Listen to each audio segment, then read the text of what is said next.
Welcome back. We're speaking tonight with one of the first male victims to come forward in the Miramonte teacher sex abuse scandal. Now, this exclusive interview will play in its entirety tomorrow night, but I wanted to share some of this with you this evening. Alex, not his real name, is the young victim. He's now a 9th grader. He's 14. He says he was abused by elementary school teacher Mark Burnt years ago when he was in his 3rd grade class.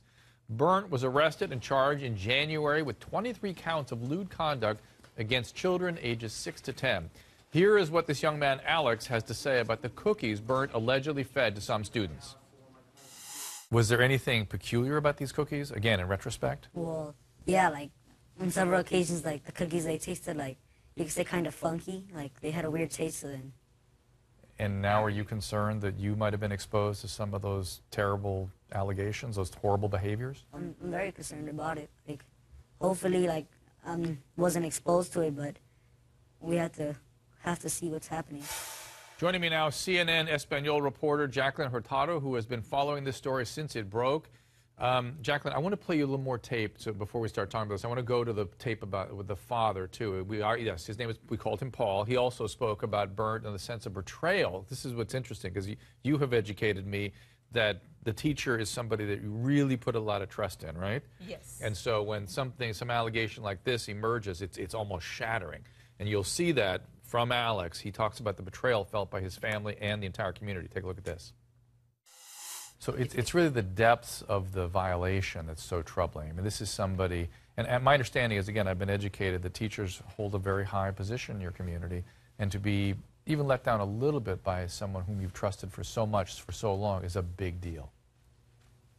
It is. I was telling my wife at one time I would put my hands on fire for this man, because that's how much we trusted him.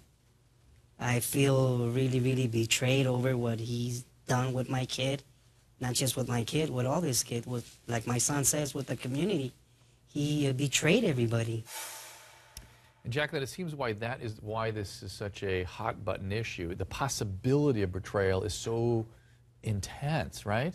Yes, some parents are still in shock that Mr. Burnt would betray their trust. Well, some are even still supporting him. They don't believe he's betrayed them. Yes. Last week when he was in court, there was about 3 parents that showed up to court to actually support him, to be there to say that he's a nice teacher, he's innocent, and that whatever they're alleging against him is not true. How could that be? I mean, we have such limited time for this little segment. You have to listen to the whole thing tomorrow. But how could that be? How could make stuff like this up? Why would somebody do that? I don't know. I was surprised, and I know a lot of people there were surprised that there was actually parents who showed up to court to support him. And I talked to one of the mothers, and she was just surprised. She said, he never did anything to my son. He's a good man. And I said, why? And all she kept saying is, he's just a good man. And that's actually the way Alex's father, Paul, felt as well. But now when these stories came out, there's some stuff there that the attorney shared with us that you'll see on the interview tomorrow that sort of, it gets so bad, it's so, that it's hard to support a guy that has those kinds of allegations against him. Thank you, Jacqueline. Thank you, Of course, Dr. also Joe. thank you to Paul.